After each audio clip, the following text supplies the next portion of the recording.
Yes, Jane, that's right. I come from the region where we make the world's best wines. I'll take that as agreement. No one from Coonawarra here. I loved Tim Fisher's speech last night. It puts me under enormous pressure. But the good news for me is that opening addresses should be short, and I'll keep it pretty short.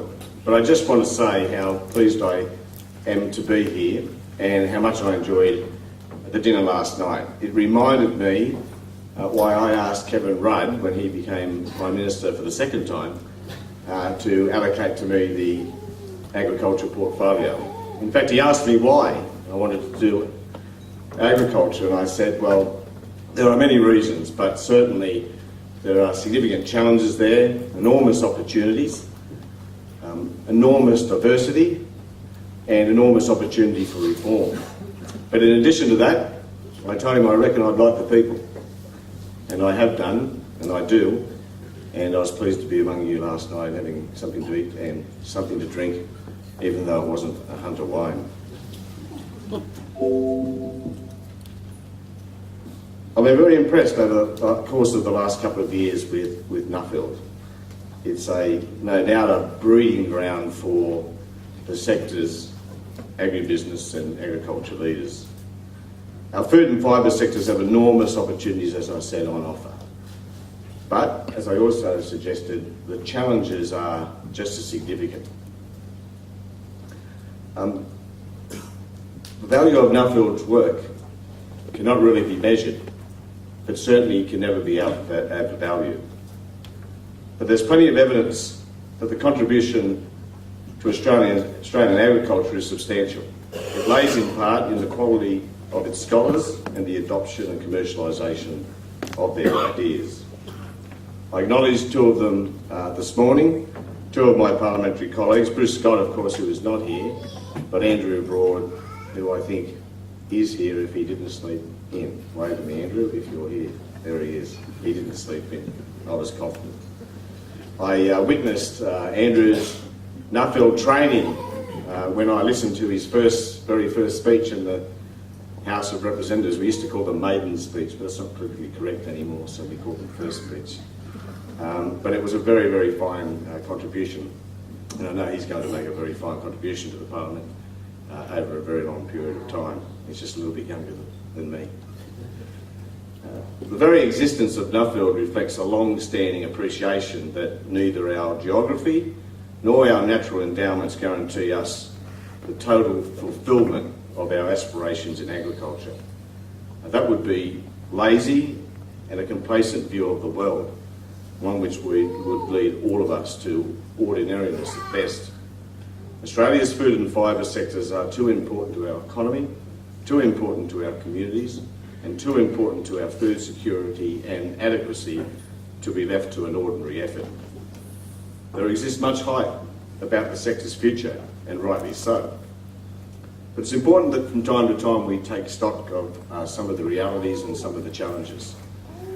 Productivity in Australian agriculture is at best plateaued. Over many years, government investment in R&D has contracted in real terms. The rate of adoption and extension is poor. Our share of global trade is in decline. Our workforce is ageing. Our weather patterns are working against us. Our limited natural resources are more likely shrinking than growing. The allocation of those resources is in some cases inefficient.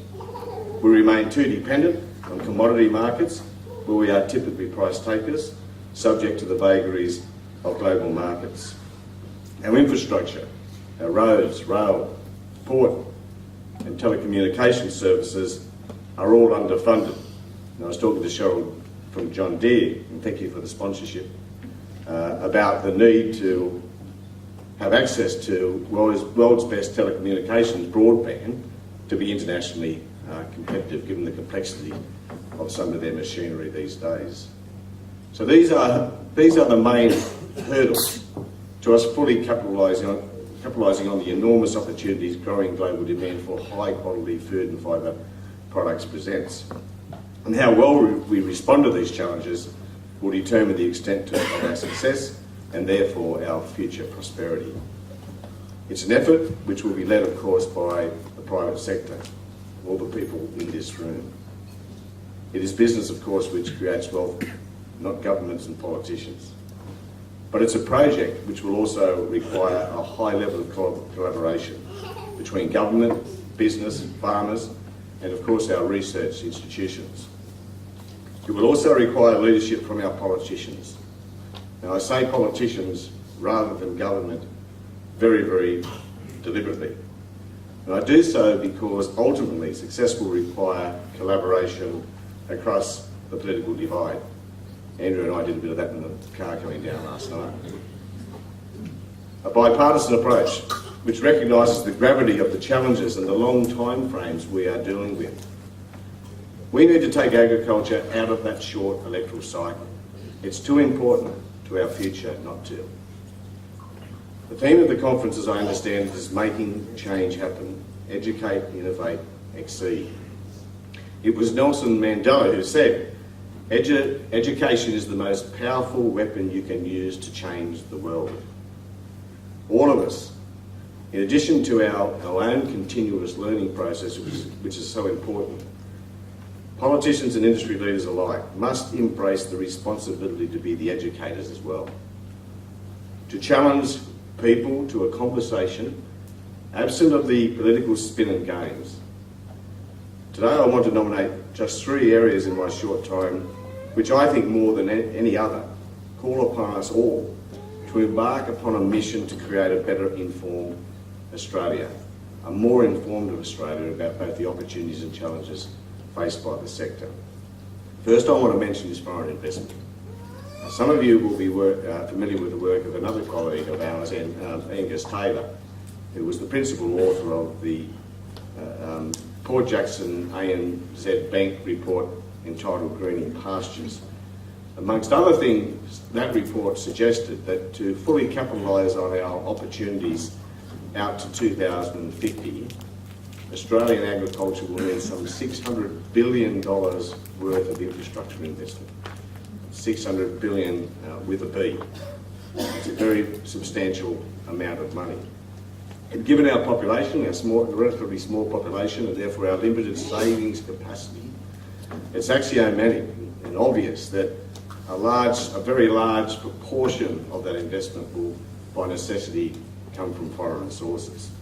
It's always been thus for Australia, and it always will be. We simply won't fulfil our aspirations without a big lift in capital inflows, and each and every one of us has to help the broader community understand that. The second issue is climate change and sustainability.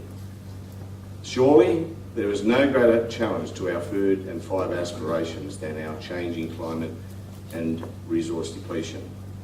Our future in agriculture lies more in chasing value rather than volume. But volume will be important, and the question for us is, how do we grow more with less in the future? Our growers and producers know climate change is having an effect on agriculture. Only yesterday, in a briefing from grain growers, it was pointed out to me that while climate change is causing the amount of land for cropping in Australia to contract, in Canada, one of our key competitors in Asia, it's causing the land available to expand. Unfortunately, over recent years, our progress in dealing with the challenges of a drier continent and more erratic weather patterns has been hampered by the politicisation of the public debate. An enormous effort is required, I suggest, to ensure we lift the productivity of our water and soil resources. And it will only come with initiatives in a range of policy areas, including carbon mitigation, adaptation, and market-based approaches to resource allocation. We'll need a public debate, a serious and bipartisan public debate about those things. The third issue is farm structure. While significant consolidation has occurred in recent years, our farm sector remains fragmented and our performance is mixed. Still, around 80% of Australia's output by value is generated by 30% of farm businesses. Meanwhile, the smallest 50% of farms generate less than 10% of the product, but all of you know this. You don't need me to tell you. Even more extraordinary, according to the Productivity Commission, is that the bottom 25% of broadacre farms did not make a profit in any of the 10 years to 2007. Now, given the importance of resource allocation to productivity growth, we need to ask ourselves whether we can afford not to have a rational conversation about the implication of these facts for Australian agriculture's future. I'm aware there are those who will say or express concerns about the ongoing viability of the family farm. But I say further rationalisation of our farm structure need not lead to the diminution of the role of the family farm. Indeed, our family farms are most often the drivers of innovation. In an environment with a focus on niche high-value products, the family farm is likely to thrive in an environment in which our financial, human and natural resources are allocated in the most efficient manner. There are many reasons I've fallen in love with the agriculture portfolio. As I said earlier, it's complex, diverse and of growing importance to our economy, something I also pointed out to Kevin Rudd just over 2 years ago. And again, as I said earlier, it's full of great people. But what really has me hooked on this area of public policy is the scope for reform, the opportunity to change things. I've not served in a portfolio, and in my 20 years in the Parliament I've been maybe in too many of them, in a policy area so ripe for reform and opportunities to take up those other opportunities being offered to us, particularly in Asia. Not change for change's sake, but positive reforms which allow us to make the very most of the huge opportunities.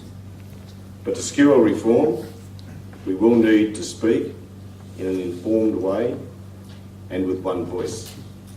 And I can think of no better group to lead the way than our Nuffield scholars. And I wish every one of you success in your coming work over the course of the last 12 months.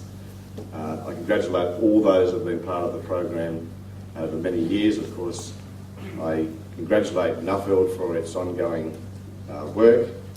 I thank Andrew Johnson in particular for allowing me to be part of your occasion this week. And I do want to mention Roger Mercer, who I sat next to last night, and brought me again to Australia, Roger, who is a person obviously we can learn much from. All the very best. Thanks for allowing me to be part of your conference, and it's a pleasure to be here. And I look forward to, maybe for a short time, again mingling with some of you to learn more from you. All the best.